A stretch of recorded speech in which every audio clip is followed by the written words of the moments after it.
What's up, folks? I'm gonna do a little talk video here tonight.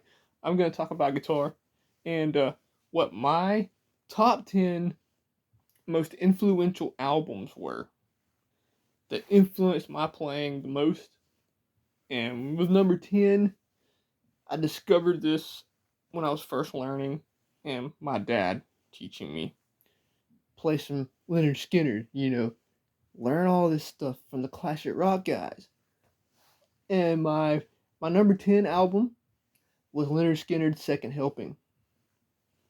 When I heard the song I Need You for the first time, and I heard what Gary was doing on that solo in the beginning, or the opening kind of melody piece, I guess you'd call it, I set up and I was like, whoa, what is that? What tone is that?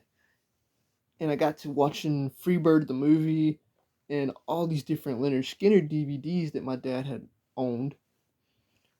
And I noticed Gary playing a Les Paul. And that's what made me fall in love with the Gibson Les Paul. That tone that Gary got with his 59 or 58, it's a 58 Les Paul. And I was like, wow. And I went out, got an Epiphone Special 2, with humbuckers in it, put tins on it. Now I got the Gary Rossington sound, and I played on mine, and I was like, it doesn't sound like that. I didn't realize that, the thick maple cap on the standard that he had contributed a lot to that tone because of the weight of the guitar. And he used nines. And I've always wondered, how did he get that tone out of a set of nines? It's crazy. And then my number 9 album was Acdc Live. And my dad had the VHS tape back in the day. I'd watch that concert over and over and over again. I just sat and watched Angus and watched him play on his Gibson SG. And that vibrato technique he has, it's like, wow, man. That's where I kind of learned how to do vibrato from, was AC/DC tabs. And I could never do it like Angus. I mean, Angus, when he hit the scene, I wasn't around when he hit the scene. But I talked to a lot of older guitar players when I was trying to learn, just trying to glean information. That Angus, when you heard him do vibrato, it shook you inside. Like, you felt that stuff. You felt what he was doing to that guitar on that string. And I would sit and I learned a bunch of different AC/DC songs. I can't play them now. I probably could if I sat down and brushed up, but not as much as I used to. But I need to get back into it because they've always been like really cool. Their groove's good. Everything about them is good. People can hate them all they want. Oh, they're the kings of simplicity. Yeah, they are. And that simple song structure they use has worked for how long now? What, like 50 years or something like that? And another thing, it wasn't just Angus that kind of spoke to me as a young guitar player. It was his brother Malcolm, the rhythm. AC/DC is what taught me to play rhythm. How to play chords, how to change chords.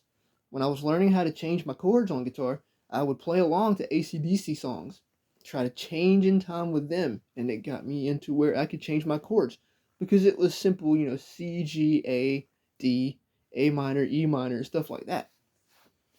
And then we got number 8, ZZ Top's greatest hits. Billy Gibbons. Man, that guy can play his ass off. And I was listening to him, and listening to that shuffle feel in C. And it got me wanting to play blues. And I was like, yeah, this is it, this is it. And then I heard him play slide on Tush. And I wanted to learn to play slide. I'm going to go out, get me a slide, I'm going to learn to do it. I have never learned to play slide. Not the way that guy can. Mine sounds like a dying chicken compared to that guy. But Billy Gibbons has been a huge influence on me with pinch harmonics, trying to lay back the guitar and make the guitar sit and not be so loud and in your face all the time. So that's number 8. Number 7, we have Stevie Ray Vaughan's greatest hits. The first time I heard him play Crossfire and Tightrope, and then the song Changes, I think it's called, Life Without You, all that guy's playing is monstrous. And he used 13 gauge Diodero strings, 13 to 56. And I'd heard stories that he would play those strings on tour, and then halfway through a tour, he'd have to bump it down to 11 gauge strings because it was eating through his fingernails. He would play so hard, and I cannot play the way Stevie Ray Vaughan can play.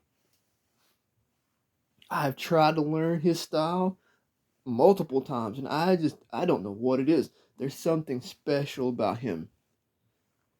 And I've noticed, I have live DVDs of him, and when he's playing that guitar, it looks like he's, taking his time and touching the strings real lightly, picking as lightly as he can, but dude, he is playing the shit out of that guitar.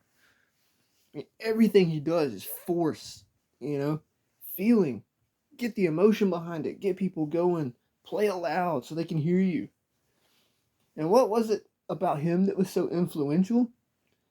It was more of just play the way you want to play, always play your best, the motivation. I want to be that good. I want to be that kind of musician. And the fact that I've heard in interviews that he never wrote down a set list for any of his shows. He would just walk on stage with his band and play the first thing he thought of. The first song he thought of, that's what they played. And that's how it went for the whole show. There was no, we're going to play this set of songs tonight, tomorrow night we're going to change it. He just walked out, did his thing, and left. And that was it. Jimi Hendrix, he's influential to a lot of people. And I may get bashed for this, but I was never really big on Jimi Hendrix. Not really. I mean, Stevie Ray Vaughan was more it for me. His cover of Voodoo Child was just, wow. Blew my mind. I was like, dude, holy crap, I can't even believe what I'm seeing here. And I have never seen Jimi Hendrix play that live. Maybe I should look at it here. After I'm done with this video, I might check that out. So that's number 7. Number 6. Metallica, Master of Puppets. That album, when I first heard that album, I was immediately excited about everything guitar. The solos, the rhythm playing, it was so fast, in your face, so tight. The rhythm playing on Master of Puppets, Hetfield's guitar tone out of that Mesa Boogie, Mark II C+, that was the tightest guitar sound I'd ever heard. And I really didn't know all that much about guitar sound and tone or anything back then. I just knew you plugged into the amp, turned it on, go for it, But I listened to that, and that's when I heard Kirk Hammett's solos, and he became my favorite guitarist. He's still my favorite guitar player of all time. I love Kirk. People hate him all the time, but dude, every guitar player has something special, and Kirk has that, I mean, he was doing things in metal that weren't really heard much, unless you looked at like neoclassical metal and stuff like that. All the stuff he took from Satch, the pull off the open string, like cadences or cadenzas, as Steve Vai calls it. And then there's the tapping with the edge of the pick, stuff like that. I know he went more blues based throughout the 1990s. And I was okay with it. When I heard Metallica's Load and stuff, I was like, they're probably getting tired of playing the same old style all the time. And they want to chill it back a little bit. Why not? And Metallica was always the whole, do what we want to do, fuck everybody else. And that gave me that mentality on the guitar. I want to play what I want to play. I don't want people telling me what I should be learning or what I could be learning. I want to learn what I learn, or what I want to learn. So that's number 6. Number 5, The Electric Joe Satriani, an anthology. I've got that album. I didn't know that it was the greatest hits. I just thought it was one of his albums. And it was a 2-disc set that spanned all the way from Surfing with the Alien to Engines of Creation. And I listened to this album, and I start hearing things like Satch Boogie, Surfing with the Alien, Summer Song, what else is on there? The Mystical Potato Head Groove thing, Flying in a Blue Dream, and I was just like, whoa, what's going on? I'd heard Van Halen doing all the tapping and stuff, but the Mystical Potato Head Groove thing, that lick that Joe does in the chorus, I believe it is, I'd never heard nothing like that. And I'm like, I know it's not tapping. I don't hear that. Because Satch rarely ever uses his finger when he taps. He uses the edge of his pick. And I was like, what is this? And I got tabs for that song, and I looked at it. And in the tab book, it says, put right hand over the strings at the first fret to dampen the strings, and then the rest of the notes are hammered on with the left hand. And I was like, I just looked at it in complete, what the hell? And I started trying to learn that, and I still haven't learned it. It's crazy. I'm going to learn it someday. The Satriani, man, he is what introduced me to a Floyd. The bar dives, the harmonics where you raise the harmonic pitch up with the bar, and all that different stuff. His legato. He's what taught me to do legato half decently. He's what taught me to expand my tapping with Midnight. It was amazing. And then, number 4 is Steve Vai, the Infinite Steve Vai, an anthology. I got that album after the Satriani collection. I got the Steve Vai one. I started listening to him. And I'm like, I definitely hear the Joe Satriani, he's got to be like Joe's star student, his prodigy. And I hear things like For the Love of God, the Attitude Song, Dying Day, Die to Live, and The Animal, all this stuff, The Riddle. And I'm listening to his bar work. And how he'll take a harmonic that starts in E and raise that thing to the limits.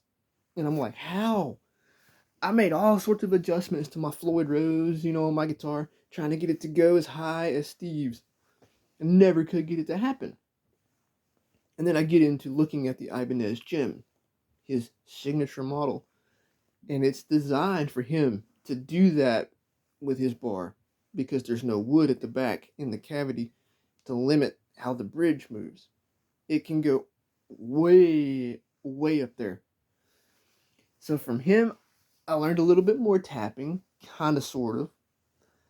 And I started to realize, I'm starting to get in over my head technique-wise. Sweep picking was completely out of my league. Almost everything that Steve Vai did was almost out of my league. It was out of my league. But I listened to him just for the inspiration and in the fact that I want to be different on the guitar. Because Steve Vai's music is not for everybody. Some people listen to him and be like, wow, this is the coolest thing I've ever heard. And then some others listen to him like, what the hell am I hearing? What is this? This doesn't even sound like music. It sounds like a bunch of noise. But it was him and Satch that really pushed me into the next level of guitar. So after Steve, at number 3, we have Dream Theater and its Systematic Chaos. Every song on that album is a masterpiece. And I heard The Ministry of Lost Souls for the first time. And it starts with this really nice, like, A power chord with the keyboards behind it. And I'm listening to it and I'm like, wow, this is cool. It sounds epic. And then suddenly it shifts and John goes to his clean sound with the piezo and does that clean section of the song. And I was like, I've got to learn that. I've got to learn these chords he's using. And, I started getting into that. He's the one guitar player I cannot replicate on the guitar. I can't play half anything that Petrucci can play. But he pushed me into chromatics, like playing a run that involves all four fingers. And dude, that is some of the hardest stuff I've ever practiced in my life. He pushed me to want to learn sweeping. I heard John do it, and I was like, this guy knows how to do it. And just the sheer musicianship in that band. Like, John's musicianship challenges me every time I listen to him. Even now. And I've heard these songs, and I'm still finding things in it like, what the hell is that? How did they come up with this stuff? How did they write it? And it was his tone, his crushing rhythm tone. His rhythm guitar playing is just as good as his lead playing. It's just as complex. And I got a book. Got me a tab book. Black Clouds and Silver Linings. I still own it today. And I opened it. I'm going to learn me some licks. Just learn licks. I couldn't learn a single damn one of them. And I was like, okay. It influences me in the way of wanting to be that. I want to get to that level. So it pushes me to practice. And it pushes me to believe in myself as a musician. He did teach me a few things, like the chromatic stuff. Some very odd chords that I cannot name to save my life. He taught me how to sweep pick. After my buddy Blake kind of gave me a basics on it, like, here's what's going on, because he had learned it from classical lessons. Here's what he's doing, and he kind of showed me. Then I came home, opened my tab book, and found an arpeggio in it that John was sweeping through, and learned it. Just one of them. He connects like multiple together, and I still struggle doing that. But John Petrucci, man, he's just a monster. And people hate on him too, and it's like, come on, dude. Look at that guy. If you could play half that good, would you be hating on that guy? No, you'd have massive respect. Okay, so now we're at number 2. Number 2 is Lamb of God, Ashes of the Wake. That album was what got me into modern metal. And I started listening to it, and I heard Laid to Rest, of course, Hourglass, Willie's wicked-ass riff in that song that he plays about halfway through. I think it's at the bridge. I was like, whoa. I've played Drop D several times with punk rock like Fall Out Boy and things like that, but I had never heard nothing like this. And I was like, oh my god, these guys are, what's coming next in this album? And I started listening through, and then number 6, Blood of the Scribe, comes on. I hear that opening riff, and I was just like, oh man, I gotta find the tab book to this. So I go to my Guitar Center, pick it up, and at one time, I could play that entire album from start to finish. Can I do that now? No, I'm getting too old for it. That's just an excuse. I don't practice it enough. But for me, for them, it was their speed. It got my speed up, got my picking a little more under control, helped me to really relax for the fast parts, because it forces you to. You have to relax when you're playing fast, and you have to slow it down. I took that fast riff in Ashes of the Wake, Hourglass, and I saw the notes in the tab, and I played them out one at a time for an hour, 2 hours, and then I'd come back after a break and pick it up a little bit faster, and that's what helped me to get my speed up and a little bit of accuracy. I'm still not as accurate at guitar as I want to be, but I'm getting there. And then my number one most influential album, The End of Heartache by Killswitch Engage. Now, my buddy Josh, he introduced me to Killswitch with Alive or Just Breathing, and I heard a few songs. My hand is shaking because of the flu. I have a fever, I believe. But I heard the Alive or Just Breathing album. My Last Serenade comes on, and I hear that acoustic guitar opening. And I was like, wait, dude, this is a metal band? And he goes, yeah, dude, just check it out. Listen to it. And I listened to that song, and I was like, wow, I love it. And I didn't know at this time what drop C tuning was.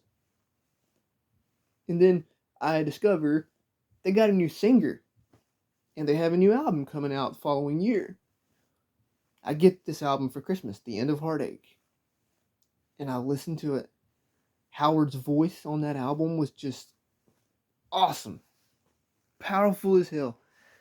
And then Adam D and Joel, I listened to their guitar playing, and I heard how they would play, like When Darkness Falls, the song, that fast opening where Adam's doing that really dissonant thing, and then Joel has this inverted power chord thing going on, but it's in drop tuning.